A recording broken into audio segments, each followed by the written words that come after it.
नमस्कार दोस्तों। तो हम आज आपको लेकर चलते हैं 3 सवाल की कहानी में। तो शुरू करते हैं। भरतपुर गांव में विक्रम सिंह नाम के राजा थे, जो बहुत ही दानी राजा थे। लेकिन उनकी बस एक शर्त थी। वो किसी को भी दान देने से पहले उससे एक सवाल पूछते। अगर कोई उनके सवाल का जवाब दे दे तो राजा उसे मुंह मांगी कीमत देते, लेकिन अगर कोई जवाब ना दे पाया तो राजा उसे दान देने से इनकार कर देती। एक दिन राजा विक्रम सिंह के दरबार में एक राही आता है। महाराज, मैं एक यात्री हूं और काफी दूर से आया हूं। बस मुझे एक रात गुजारने के लिए पास की धर्मशाला में रुकना है, लेकिन मेरे पैसे लुटेरों ने लूट लिए। तो क्या आप मुझे कुछ धन दे सकते? अरे हाँ हाँ, क्यों नहीं भाई, बिल्कुल दे सकता हूं। लेकिन मेरी एक शर्त है, तुम्हें मेरे एक सवाल का जवाब देना होगा। जी जी महाराज, पूछिए। तुमने कहा कि तुम एक यात्री हो, लेकिन यात्री तो सिर्फ 2 है। अब बताओ, कौन कौन वो आदमी बहुत देर तक सोच में डूबा रहता है? महाराज क्षमा कीजिए, लेकिन मुझे आपके सवाल का उत्तर नहीं आता। तो क्षमा कीजिए, मैं आपकी सहायता नहीं कर पाऊंगा, क्योंकि मेरा नियम है कि जो कोई मेरे प्रश्नों का उत्तर नहीं देता, मैं उसे दान नहीं देता। लेकिन महाराज, मेरे पास रुकने के लिए कोई स्थान नहीं है, परंतु जो मेरे प्रश्नों का उत्तर नहीं देता, मैं उसे दान नहीं देता। फिर आदमी चिंता के भाव से जाने लगता है। रुकिए, मैं आपको दान नहीं दे सकता, लेकिन आप मेरे महल में एक रात के लिए आश्रय ले सकते हैं। आदमी के चेहरे पर मुस्कान आ जाती है। महाराज की जय हो, महाराज की जय हो। लेकिन महाराज, आपने जो प्रश्न पूछा उसका उत्तर तो बता दीजिए। हम मेरे प्रश्न का उत्तर था, सूरज और चांद। उसी राज्य में किशन नाम का एक ब्राह्मण रहता था, जो कि अपने बीवी बच्चों के साथ रहता था। एक दिन ब्राह्मण बहुत परेशान बैठा हुआ था। क्या हुआ जी, आप बहुत परेशान दिख रहे हो, क्या करूं? भाग्यवान, हमारी बेटी के ब्याह की तिथि नजदीक है, लेकिन अभी तक पैसों का बंदोबस्त नहीं हुआ है। तो परेशान ना हो तो क्या करूं? इसमें परेशान होने वाली कौन सी बात है? हमारे राजा बहुत दानवीर है, आप उनसे जाकर कुछ मदद ले लीजिए। वो सब तो ठीक है सुलोचना, लेकिन तुम्हें महाराज की आदत के बारे में तो पता ही है। वो दान देने से पहले प्रश्न पूछते हैं, और अगर उसमें से कोई भी उत्तर गलत हुआ तो वह दान देने से इनकार कर देते हैं। वो तो मुझे पता है, लेकिन मुझे आप पर भी पूरा भरोसा है। आपने इतने वेद पुराण पढ़े हैं, मुझे नहीं लगता कि आप उनके सवालों का जवाब नहीं दे पाएंगे। आप जाइए और उनसे कुछ मदद मांगिए। और हां, मैं तो कहती हूं कि आप अजय और विजय को भी ले जाइए। बात तो तुम्हारी सही मालूम पड़ती है। ठीक है, मैं कल सुबह महाराज के पास मदद लेने हेतु जाऊंगा। महाराज, मैं आपके गांव का एक छोटा सा ब्राह्मण हूं। मुझे अपनी पुत्री के विवाह के लिए कुछ धनराशि की आवश्यकता है। जी जी ब्राह्मण देवता, आपकी सहायता करना तो हमारे लिए बहुत ही सौभाग्य की बात होगी। परंतु आप तो जानते ही हैं कि मैं दान मात्र उसी को देता हूं जो मेरे प्रश्नों का उत्तर दे। जी महाराज, मुझे पता है। कृपया आप पूछिए जो भी आपको पूछना है। ठीक है ब्राह्मण देवता, तो मैं आपको एक कहानी सुनाता हूं, और आप मेरी उन कहानियों को पूरा करना। और अगर आप सही ढंग से उसे पूरा नहीं कर पाए तो मैं आपको दान देने में असमर्थ रहूंगा। जी अवश्य महाराज, कृपया पूछिए। वीरपुर गांव में राजा चंद्रसेन थे, जिनकी पुत्री थी पद्मा, जो कि बहुत ही सुंदर और गुणवंती थी, लेकिन उन्हें कोई भी राजकुमार पसंद नहीं आता। एक दिन राजा अपने कक्ष में परेशान बैठे हुए थे, तभी रानी सुभद्रा वहां आ जाती है। महाराज, आप बहुत परेशान लग रहे हैं महारानी। अब आप ही बताइए, मैं क्या करूं? राजकुमारी को कोई भी लड़का पसंद नहीं आता। अब उनकी उम्र भी हो गई है। महाराज, आप इतने परेशान ना होए, हमारी राजकुमारी बहुत समझदार है। उन्हें पता है कि उनके लिए क्या सही है और क्या गलत। लेकिन महारानी, उन्हें राजकुमार पसंद ही नहीं आता। अब मैं अपनी पसंद के किसी राजकुमार से उनका विवाह करवा दूंगा। नहीं नहीं महाराज, ऐसा गजब मत करना। जब हमारी राजकुमारी को कोई लड़का पसंद आ जाएगा, तब वो खुद ही आपको शादी के बारे में कह देंगे। और अगर आपको उनकी ज्यादा ही फिक्र हो रही है, तो आप खुद उनसे बात कर लेना। ठीक है महारानी जी, मैं कल ही राजकुमारी से बात करूंगा। राजकुमारी जी, हमने आपको इतने सारे राज्यों के राजकुमारों से मिलवाया, लेकिन आपको उनमें से कोई भी पसंद नहीं आया। अगर आप कहे तो क्या मैं आपके लिए स्वयंवर रखवा लूं? आपको जो भी राजकुमार पसंद आएगा, आप उन्हें अपने वर के रूप में स्वीकार कर लेना। नहीं, नहीं पिताजी, मुझे स्वयंवर तो बिल्कुल पसंद नहीं है। स्वयंवर में मुझे कैसे पता चलेगा कि किस राजकुमार के अंदर कौन सा गुण है? मुझे जब कोई राजकुमार पसंद आएगा, तब मैं आपको बता दूंगी। नहीं नहीं राजकुमारी, अब मैं आपकी एक नहीं सुनूंगा। कल मैं 4 नौजवानों को बुला रहा हूं आपको। उनमें से जो भी पसंद आए, आप उन्हें अपने वर के रूप में स्वीकार कर लेना, ठीक है पिताजी? अगर मुझे उनमें से कोई पसंद नहीं आया तो मैं उनसे विवाह ना करूंगी, ठीक है? राजकुमारी, यह देखिए, यह है 4 राजकुमार। अच्छा, लेकिन इनमें ये सिनेमा ऐसी क्या विशेषताएं है जो मैं से विवाह करने के लिए राजी हो जाऊं? हम बताइए कि आप में क्या विशेषताएं हैं?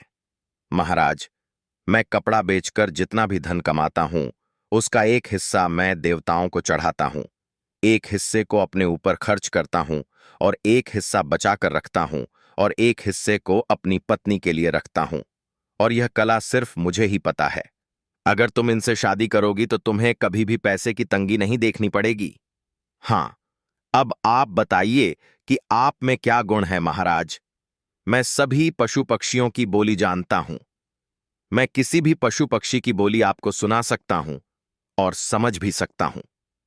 महाराज, मुझे सारे वेदों, उपनिषदों और पुराणों का ज्ञान है। अगर आप चाहे तो आप मुझसे कुछ भी पूछ सकते हैं।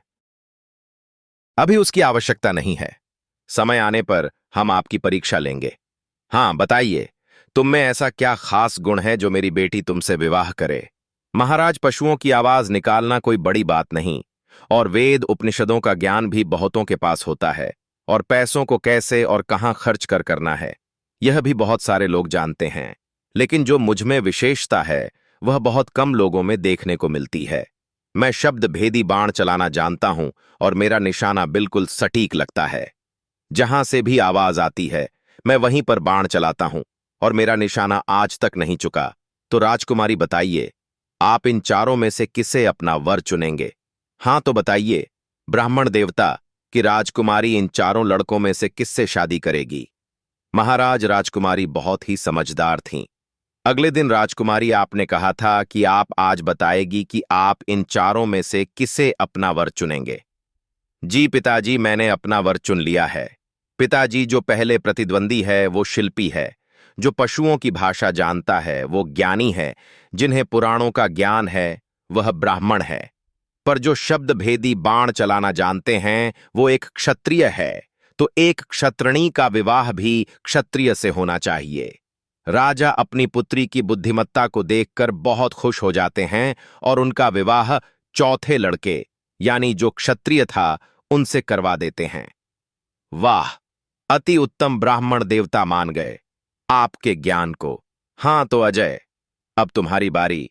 मानिकपुर गांव में रमन नाम का एक किसान अपनी बूढ़ी मां के साथ रहता था। वो दिन भर खेती मजदूरी करके गुजारा करता। बा मां, आपसे मैंने कितनी बार कहा है कि आप कुछ काम मत किया कीजिए, मैं करा लूंगा सारे काम। अरे बेटा, तू भी क्या क्या करेगा? घर संभालेगा या खेत संभालेगा?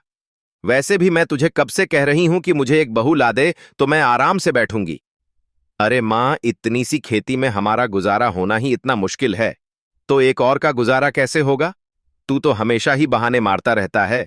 सही तो कह रहा हूं, पर एक दिन रमन जब रात को घर आता है तो अपनी मां को बिस्तर पर लेटे हुए देखकर हैरान हो जाता है।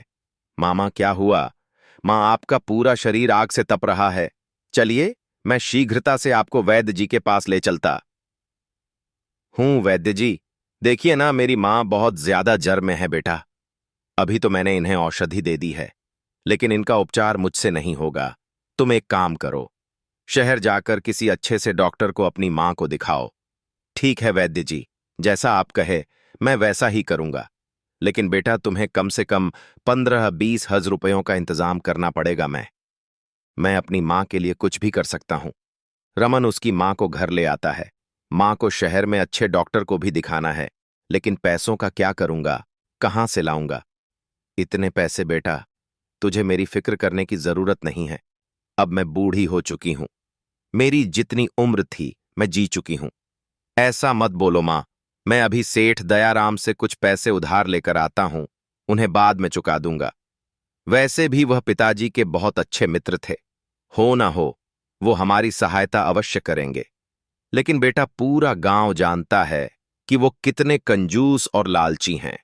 उनसे पैसा निकलवाना बहुत टेढ़ी खीर रहेगी।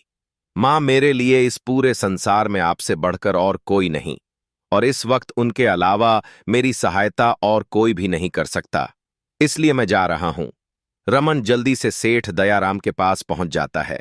सेठ जी, मुझे 0 रब की आवश्यकता थी। मेरी मां बहुत बीमार है और वैद्य जी ने कहा है कि उन्हें शहर में किसी अच्छे डॉक्टर को दिखाने की आवश्यकता है। क्या क्या क्या? 0 कसम चिल्लर की। मैंने इतने रुपए तो एक साथ खुद भी खर्च ना किए होंगे, और तू एक मामूली सा छो रहा है। मैं तुझे इतने सारे पैसे क्यों दूंगा? सेठ जी, मैं आपके हाथ जोड़ता हूं। अभी मुझे पैसों की बहुत आवश्यकता है, और आपके अलावा पूरे गांव में मेरी सहायता और कोई भी नहीं कर सकता। जी? अरे तो तू मुझे कंगाल करने पर ही तुला है। अरे मैंने तुझे कह तो दिया, अब जा यहां से। लेकिन सेठ जी, आप मेरे पिताजी के बहुत अच्छे मित्र थे, इस नाते तो मेरी सहायता कीजिए। अच्छा ठीक है, मैं कर दूंगा मदद, लेकिन मेरी भी एक शर्त है। मैं तुम्हें पैसे तभी दूंगा जब तुम मुझे एक कागज में आग और दूसरे में हवाला कर दोगे। अगर तुमने मुझे वो ला दी तो मैं तुम्हें पैसे दे दूंगा, पर अगर तुम ना ला पाए तो फिर मुझसे मदद लेना भूल जाना भाई, ठीक है? सेठ जी, रमन दौड़ता हुआ अपने घर जाता है। क्या हुआ बेटा, क्या कहा? सेठ जी ने मना ही किया होगा। मुझे पता ही था कि वह सेठ एक नंबर का कंजूस है। नहीं नहीं मां, सेठ जी ने पैसे देने के लिए हां कर दी है, परंतु उनकी एक शर्त है। शर्त? मुझे तो पता ही था कि वह सेठ बहुत चालाक है। वो हर मुमकिन कोशिश करेगा पैसे देने से बचने की। वैसे क्या शर्त रखी है उस सेठ ने? मां, उन्होंने कहा है कि मुझे वो पैसे तभी देंगे जब मैं एक कागज में हवा और दूसरे कागज में आग लेकर जाऊंगा। उस समय तो मैंने हां कर दी, लेकिन अब मेरी समझ में यह नहीं आ रहा है कि मैं उन्हें कागज में हवा और आग कैसे दूं। अरे तो मैं तुझे बताती हूं। हां तो अजय, अब तुम मुझे बताओ कि रमन एक कागज में हवा और दूसरे कागज में आग कैसे लेकर जाएगा? अभी बताता हूं महाराज। यशोदा एक कागज का पंखा बनाती है और रमन को दे देती है। जब तू इस कागज को हिलाए तो तुझे हवा मिलेगी। हवा तो ठीक है, लेकिन मैं कागज में आग कैसे लेकर जाऊंगा? अगर इस कागज में आग रखी तो यह तो पूरा ही जल जाएगा। रुक जा, उसका भी इलाज है मेरे पास। फिर यशोदा जल्दी से कागज का कंडी बनाकर रमन को दे देती है। यह ले रमन, इस कंदील में तू आग भरकर ले जा सकता है। रमन बहुत ही खुश होकर दयाराम के पास पहुंच जाता है। अरे तुम अभी तो गए थे और इतनी जल्दी वापस कैसे आ गए? अरे सेठ जी, आपको आपका उपहार देने के लिए आया हूं, ये लीजिए। इस कागज में बहुत ही ठंडी ठंडी हवा भरी हुई है, और इस कागज के कंडल में आप आग जला सकते हैं, ये सब। अरे सेठ जी, अब ज्यादा सकपकाए मत। आपको आपका उपहार मिल गया तो कम से कम अब तो मुझे 0 की उधारी मिल सकती है ना। जितनी जल्दी हो सकेगा मैं लौटा दूंगा। सेठ को रमन को पैसे देनी पड़ती है। धन्यवाद सेठ जी।